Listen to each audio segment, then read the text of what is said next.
Welcome to the fourth module of the Python Desktop Application Development course, Part 2. My name is Bo Milanovic and the name of this module is Making Our Applications Beautiful. We are at the point now where we've learned the basics of the UI design, so why not just feel free to explore the unknown and customize the way our applications look. Now, despite the module's title, I'm not 100% sure that the application we're going to make in this module is going to be beautiful itself, simply for one reason. To be honest with you, I'm really not a good designer. However, for this module, my goal is to show you the tools how you can make your applications beautiful in the future. We will accomplish this by styling our application using the CSS, as I mentioned earlier, but we'll also see how to add icons and images to our application, and I promise you I'll give my best shot at design. An attractive application can have many benefits if done properly, of course, which may end up bringing you high revenues down the road. First impression is very important, but you know that already. So let's start off by creating a new application and then exploring the various CSS properties that our Q widgets come with. So what is our application going to be exactly? Well, assume this silly scenario. A client approaches you and says that they want a desktop application that is going to allow them to log into 3 social networking websites: Facebook, Twitter, and Google+. They don't want to use the web browser because they don't know how, and despite you trying to reason with them, you take the job. Now, here's a couple of notes about this application before we proceed with the design. First, the way I always start designing my application, even knowing that I will style it with the CSS later, is by creating a basic UI, using the basic or native look and feel, and then style the application when you're done with that part. Just so that in the end we know what button is where and where all the Q widgets are in respect to the screen and the application itself. And that's exactly what I'm going to do in this video too. And secondly, this application is actually going to be hosted by QDialog, not QMainWindow, as we don't really need all the fancy capabilities of QMainWindow. Now, if you watched part 1 of this course, you know that before you start working on your application, you should always have a mock-up of what it's going to look like. That's right, you should, and I do have a mock-up right here. I can just hope that the real application will be better looking than this mock-up. But anyway, the way I envision this application is having a kind of our own implementation of the Q toolbar, or just a toolbar here at the top where it says button, button, button. And in this toolbar, these 3 buttons will actually be the Facebook, Twitter, and Google+. Now, only one of these buttons will be active or selected at a time, depending on what website the user wants to log into. If you need a kind of a reference of what this is going to look like eventually, take a look at the settings dialog for Mozilla Firefox. Below, in this kind of a main part of the dialog, we'll just have 2 QLine edits that will be username and password. And below those, we'll have a Q progress bar that will be a kind of an indicator as to how far we've gone into logging in. Useful if the user has a really slow internet connection, but mostly useless otherwise. Remember, this is just a proof of concept application. Finally, we'll have a button at the bottom with the text of login. I know what you're thinking. This looks more like a web page than an actual desktop application. But with the CSS being so web-centric, and with me honestly lacking some great ideas at the moment, this application will still allow me to demonstrate the CSS capabilities, enormous CSS capabilities that the Qt ships with. And lately, lots of applications do look like packaged web pages, and sometimes they even are that. But with virtually unlimited design choices you have with Qt and CSS and other design aspects of Qt, you can make your applications look like anything you want it to look like. For example, did you know that Viber desktop client is written in Qt? And I believe Spotify desktop client is also written in Qt. And those two definitely don't look like they're standard looking applications. Rather, they stand out of the crowd. Alright, enough talking. So let's actually start working on our application. I've created a new Q dialog, or dialog without buttons, and like I said earlier, I'm just going to put the basic widgets on the screen first. We don't have a Q toolbar class available in QDialog, so I'm going to emulate it and add a Q frame first.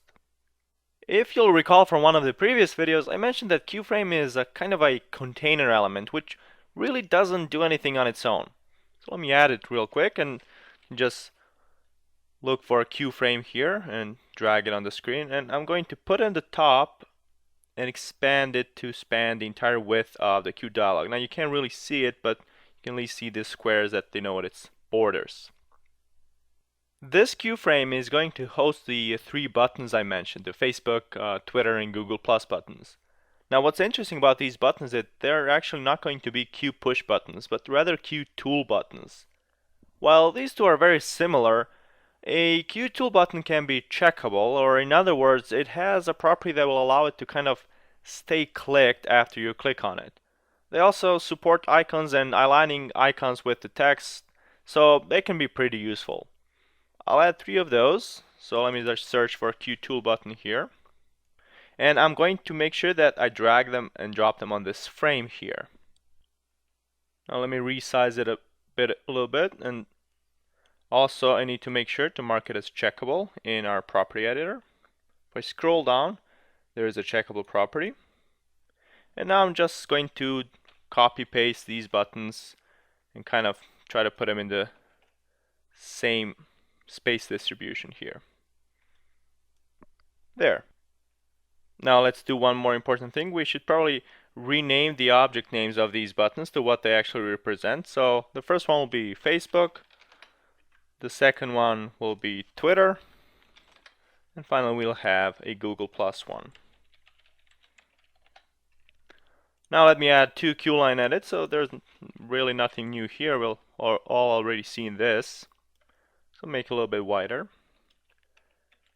And these two, remember, will be username and password, so let's change their object names as well. Same with our Q progress bar. Let's make that one a little bit wider too. And finally we need a login button, which is just going to be our standard Q push button. Now let's just change its text from push button to something more meaningful, such as login. Let's resize this so we can see it a little bit better. But overall it's pretty good. Everything's coming along nicely. We have our basic UI, and now it's our job to style it and make it at least a little bit more attractive. Okay, let's see if we can do that. So I'll start off with the Q frame at the top, not the buttons themselves, but rather the Q frame. I want to make it have a subtle gradient background. It's going to go from dark gray at the bottom of the Q frame to white at the top. To do that, I can simply right-click the Q frame and click on this Change Style Sheet. Now I'm greeted with this Edit Style Sheet dialog, and while you can definitely input just straight up CSS right here in this text box, which is what we're going to be doing for the most part, let's also look at these tools that Qt has for us when it comes to CSS. I can click this Add Gradient button here, and obviously in this case I need the background color. Now if I click on that, I'm greeted with this set of terribly looking built-in gradients, and no disrespect for the Czechs, the Dutch, or the Germans. But no worries, you can definitely create one on your own. So actually what I'm going to do is click on this black and white and click Edit button. And now you're greeted with this Edit Gradient dialog, which I can also expand by clicking this right arrow here. In this dialog, you can manipulate gradients any way you want. You can change its shape, repetition, its color, its alpha or transparency, whatever you want. The first thing I want to do is actually change the rotation of this gradient. Remember, I said I wanted my Q frame to go from dark gray at the bottom to white at the top, and currently my gradient is set from black on the left to white on the right. Now to rotate the gradient, it's very simple. I can just grab this semicircle here and then drag it to the bottom. And now we have from black at the bottom to white at the top, so half of the job is done. But to change the color, I'm first going to switch to red, green, and blue mode, or RGB mode. And then I'm going to click the semicircle here, the one below it. Once clicked, its color will show up here, and to prove that, if I click on white, you can see that it changes back on the black. Now I happen to know a nice shade of gray, so I'm just going to put 250, 250, 250, yes, it'll be gray. And then I'm also going to add it some alpha, or change its alpha from 255 to 90. Let's see, kind of add the transparency of it. Now let's hit OK. You can see that it's changed here. Let's hit OK once again. And now we have this syntax, which does look like a CSS syntax, but it has this weird Q-linear gradient here. Well, that's the way it works, at least for gradients. And as I mentioned, we're probably just going to type the CSS manually instead of using these tools, which I honestly use just when I need gradients, and really that's not that often. By the way, if you don't know CSS, you'll be happy to know that it's fairly simple to pick up and to use it actually, so please keep following along. This is not really a good example of CSS. Another thing I want to do is kind of visually separate our Q frame from the rest of the application. So I can just add a border at the bottom, and we can just type this in. So I'll do border bottom. Now let's make it 1 pixel, solid, and have a color of dark gray. A nifty little feature of this dialog is the on-the-fly CSS validator, which currently says valid style sheet because it's valid. Obviously, if it were not to be valid, for example, if I remove the semicolon here, it's going to say invalid style sheet. Put the column back in. Let's hit OK and see what happens. Well, hopefully you can see the difference. As I said, the gradient is pretty subtle, but you can definitely see this border at the bottom. But what's this? Did our Qtool buttons change? Yeah, they did. The container element passes along any CSS properties it has to whatever element it contains, which in this case are our 3 buttons. Luckily, this is a very simple fix, so I'll just edit the same style sheet again by right-clicking the Q frame and selecting Change Style Sheet. And now the simple fix is just wrapping these CSS properties within a Q frame selector. Make sure I add the curly brace at the end. And now if I click OK, you can see that the buttons are styled, have their default style, while the Q frame still has that gradient and the border at the bottom. I think this looks a lot better. But the next ones down the line for styling are our Qtool buttons, and we want them all to have the same look and feel. So for that reason, it would kind of seem silly to edit the CSS just for one button and then copy the entire CSS and paste it for the second one, the third one. And imagine if you had 10 buttons and you wanted to change just one property and you have to go do it all over again. Well, luckily we can just edit the QFrame style sheet, but target just the Qtool buttons that it contains. You can do that by using the Qtool button selector, just as I use QFrame here. Now, in the interest of saving time, I'm just going to paste the CSS I already have and explain it exactly what property does what. So let me paste it first and go back to the top. So here we have a Qtool button where I'm telling it to have the background color of transparent, in other words, don't have a background color, a border of none. You can see that the background color has this kind of a grayish shade, and we have a border of darker grayish shade. Down below, I just changed these properties, but only in 2 specific states. If the Qtool button is checked, or in other words, if it's clicked, or if it's pressed. And pressed would be when you click on it and do not release the mouse button yet. So you can see here how the text, for example, in this Add Color button, sinks in when I click on it, and then once I release or move my mouse away, it's going back to its normal position. The Qtool button Hover changes the background color when I hover my mouse, just like it does right here. And then we have the Qtool button Checked Hover. So when the Qtool button is checked and then we hover the mouse, it's also going to change the background color. I'm going to hit OK. And yes, the buttons look like they disappeared, but they blend in much better. And if I hover, you can see that this kind of nice bluish shade shows up. And if I preview the application, I can click on it and make it checked, and you can see that this darker blue border has showed up, and if I hover over it, we still have that same color that I specified. Can uncheck it, can do all this fancy stuff with it. Now before we move on, let me show you a little trick that can be very useful. Imagine you have these 3 or even more buttons in one queue frame, and you want them all to have the same style except for this one button that's out there. Now you can change the style sheet of just that one button, but you can also do this. I'm again going to edit the style sheet for the queue frame. Then down below, I'm just going to type this, queue tool button, and then the pound key or the pound sign, and let's target the Facebook button. I can add its border to say, for example, border 1 pixel solid red. Now, if you know CSS and HTML, you've probably seen this before. This is the way you target a specific ID in your HTML page. And what's unique in the queue? Well, the object name, of course. We have our Facebook object name for our first button, and if I hit apply, you can see that just this Facebook button has a 1 pixel solid red border. Let me get rid of that for now. Okay, so we're done with our toolbar. Let's move on and style the rest of the elements.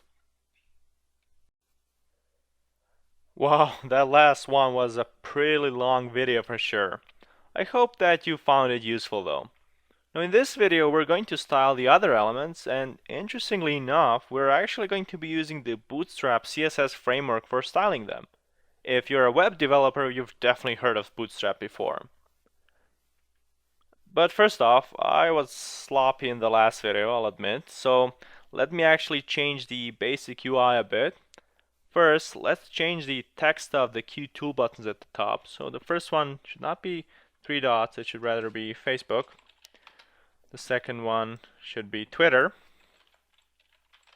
Finally, we'll have Google+. Let's just add a plus sign here. Now, one thing I also forgot to do, and let's see what happens if I preview the application, and let's say I want to log into Facebook, I can click on it and it says clicked. Now if I want to log into Twitter, you would assume that when I click Twitter, this Facebook will be deselected, but oops, that's not what happens. And if I click this Google+, this definitely doesn't make any sense. But, as I hope you learned by now, there is once again a very simple fix for this. I'm going to close this and then just click each one of these queue tool buttons and change its auto-exclusive property and set it as true. Do that for each button.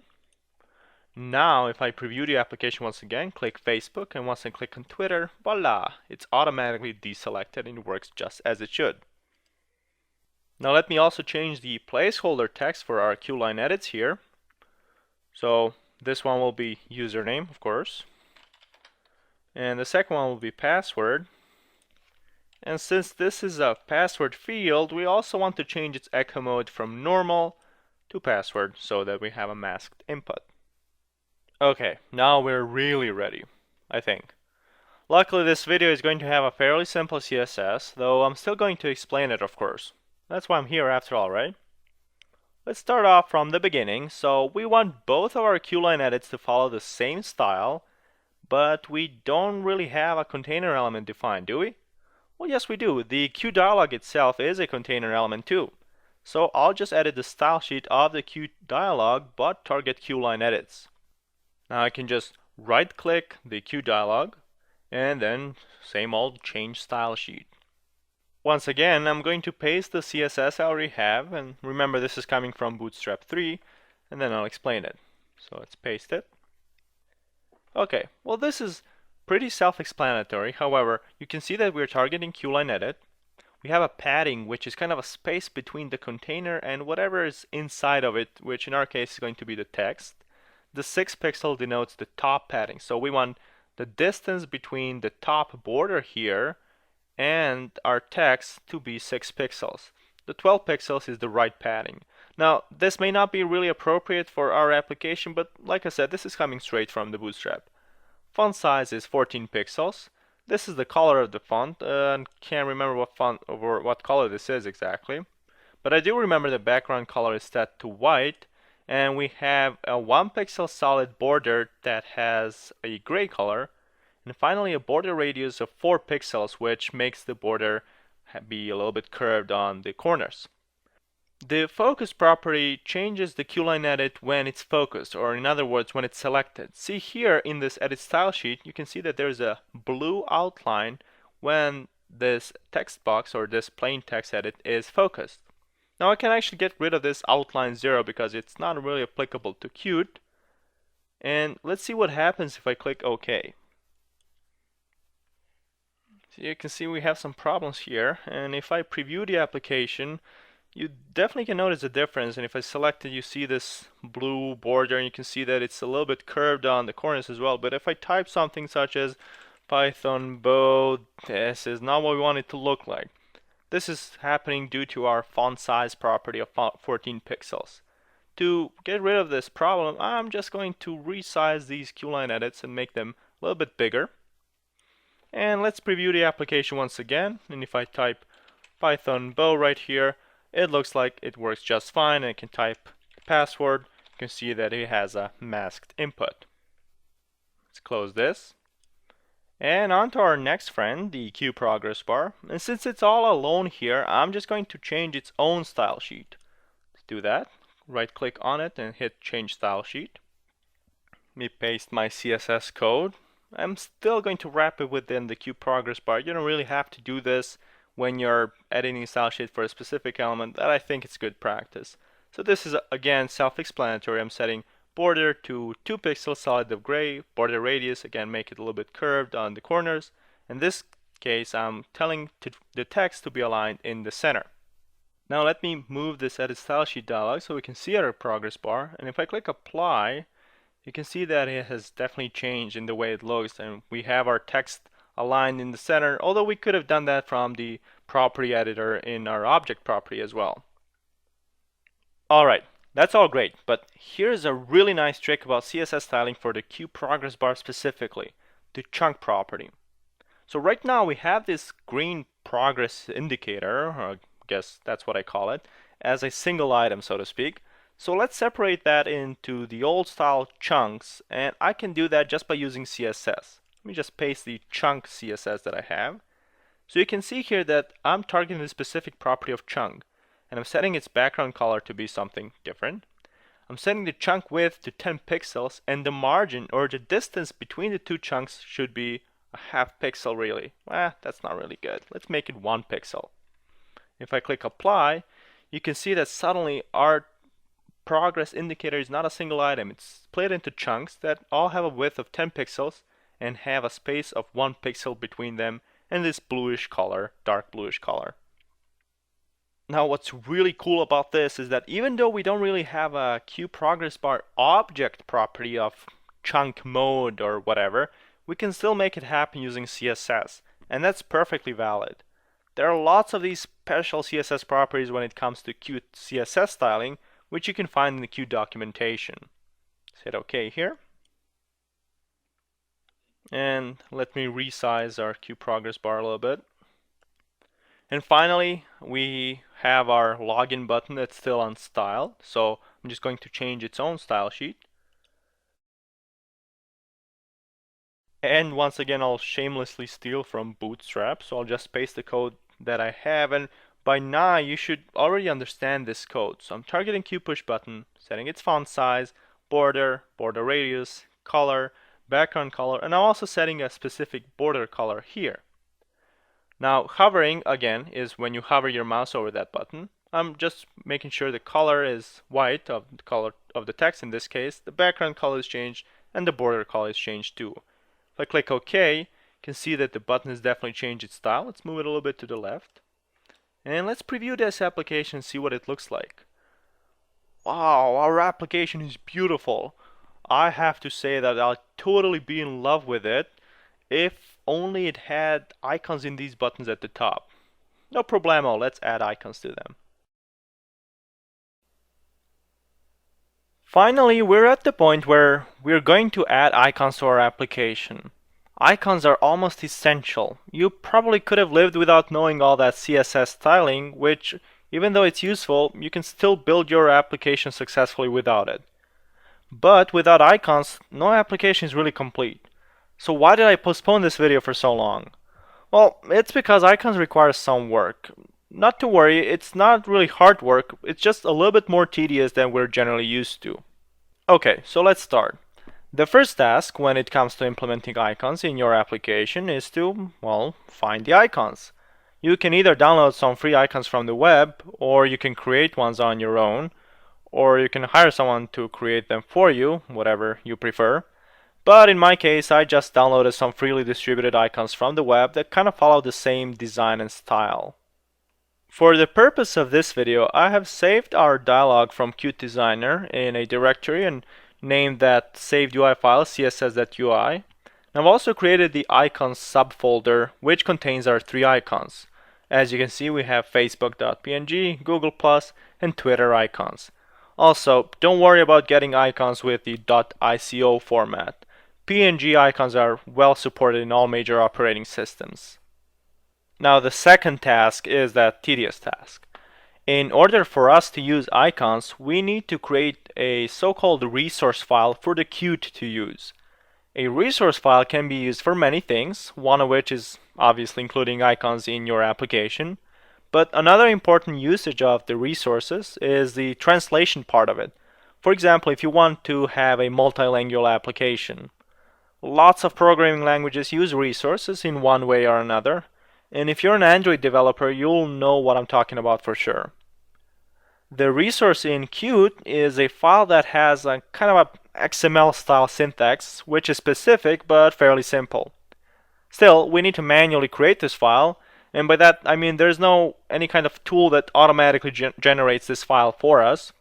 So we have to type it in and then load that as a resource in the Qt Designer. This file also needs to have a specific extension to it, which is QRC. And by default on Windows, and I believe on Mac OS as well, you're not able to edit extensions or add ones on your own. So you'd have to edit your operating system settings in order to gain that ability. Instructions on how to do that are in the links below. It's pretty simple, but also know that it's not really mandatory to do for this particular video, but it may be a good idea to have that option enabled regardless. So the goal for us is to create an icons.qrc file. Now this icons.qrc file can be placed anywhere. You can put it in the icons folder, or you can put it in the root folder. For now I'm going to put it in the icons folder. And the way to do that for me, since I'm on Windows, I'm just going to right click, go to new, and in this case I'm just going to select a new text document. Windows thinks it's smart enough, so it says I'm going to assign this an extension of txt. I'm just going to rename this to icons, but leave the extension as txt for now so that I can edit it. Now you can edit this resource file in whatever text editor you prefer. I just happen to like Notepad++ on Windows, so that's what I'm going to use. So let me open this text file and let's add some XML to it. If you're familiar with XML, that's great. If you're not, it's very similar to HTML, except that it's not really semantic. If you're not familiar with HTML, that's fine. Just follow along and you'll be just fine. So the first XML element that we want to add is the RCC, and make sure that it's all capital. Its child element is going to be a QResource element.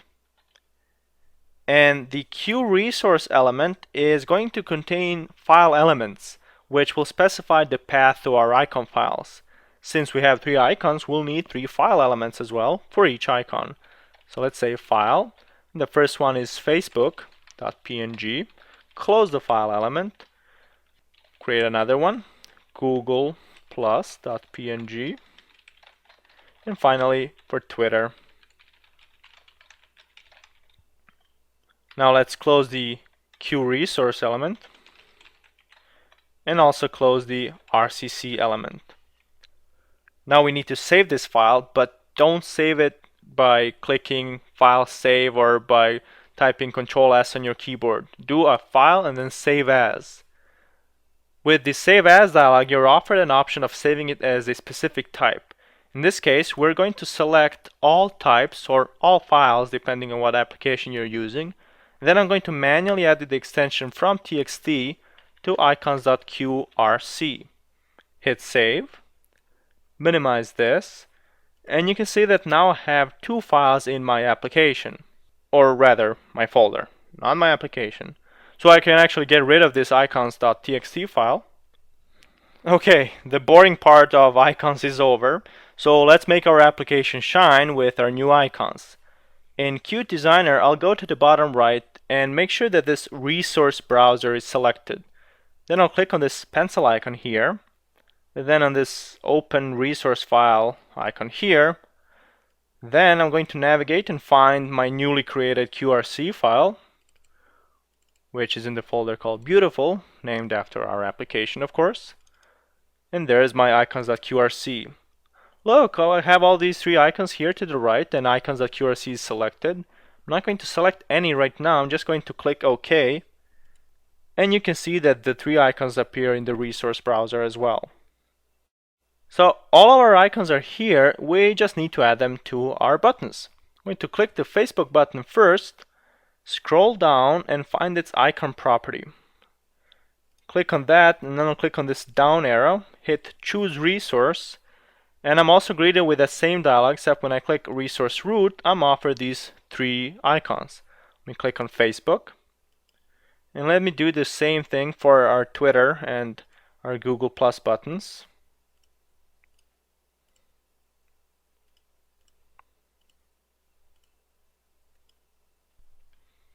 Now this looks just great.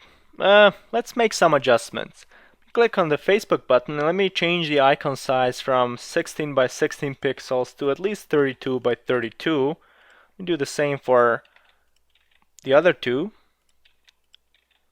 And you know what I also kind of liked before? I liked having that text underneath. So I'm just going to scroll down and find this tool button style property and change it from tool button icon only to tool button text under icon.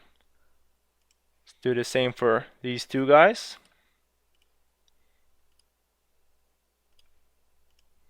Now that's what I call a nice application. We have beautiful icons on the top, we have CSS styled Q-line edits and our Q progress bar and our button, and this just looks great in my opinion.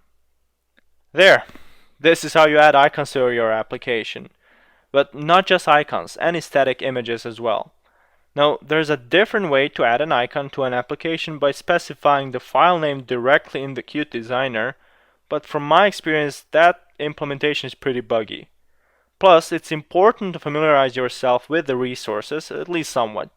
When developing your application, you'll want to use the resources not just for icons, but for manipulating your strings as well when you're implementing different languages. Now let me assign you some homework. Change the icon of our Qt dialog window from this green Qt to something much better. There's one more thing we need to do in order to be able to use the icons in our application. You may wonder what it is because the icons seem to work just fine in Qt Designer and in our design, and that's true. However, when we eventually integrate our design with the code, we'll need to have a compiled resource file as well. Luckily, getting this file is fairly simple, no more manual typing, at least not that much. So we're going to be using a tool that will generate this file automatically for us, but it's still just one more of those boring tasks that you need to do. At least you don't really have to do it that often. To compile our resource file, we're going to be using a tool similar to the one we use for compiling our design file into Python code. Recall that for that task we use the pyuic tool, and for compiling resources into Python code, we'll use the tool called pyrcc. So as I mentioned, this process is fairly simple. In your PowerShell or terminal, or even the command prompt, navigate to the root directory where you want to place your Python application, or as I kind of call it, your main Python file.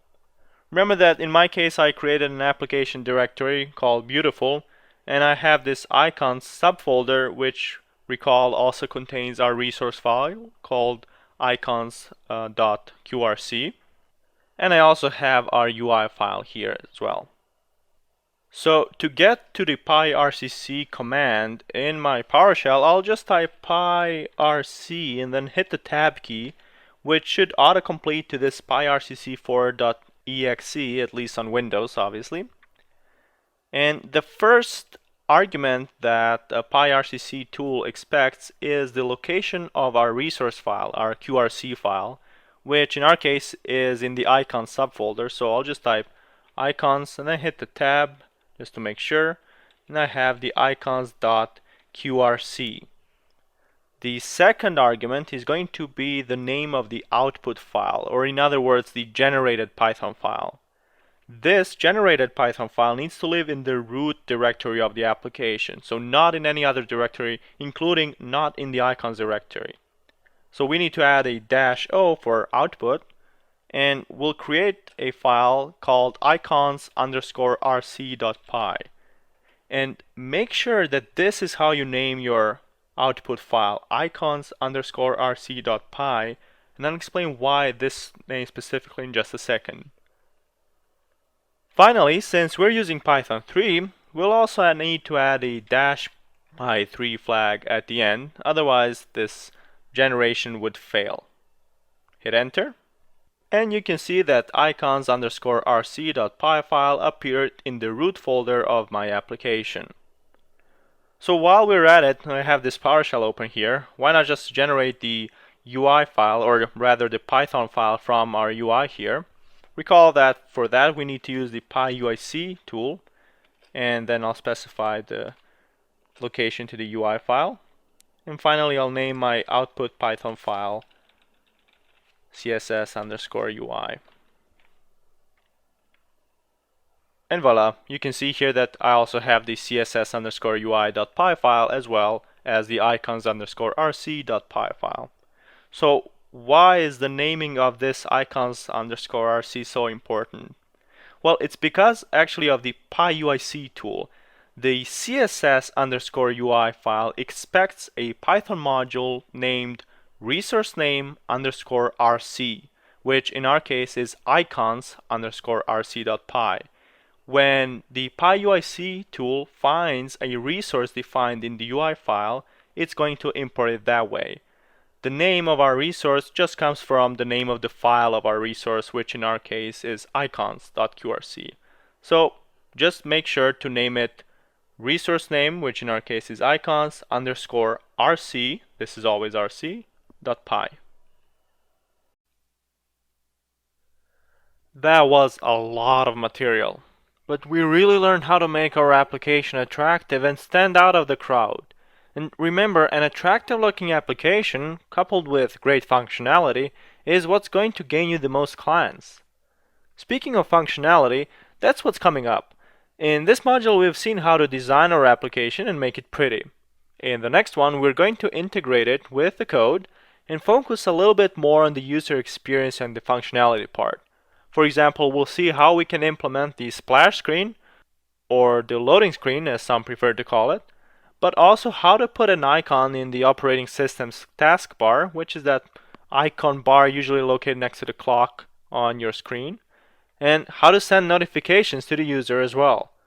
We did some pretty exciting stuff so far, so there's no reason to do anything less exciting now.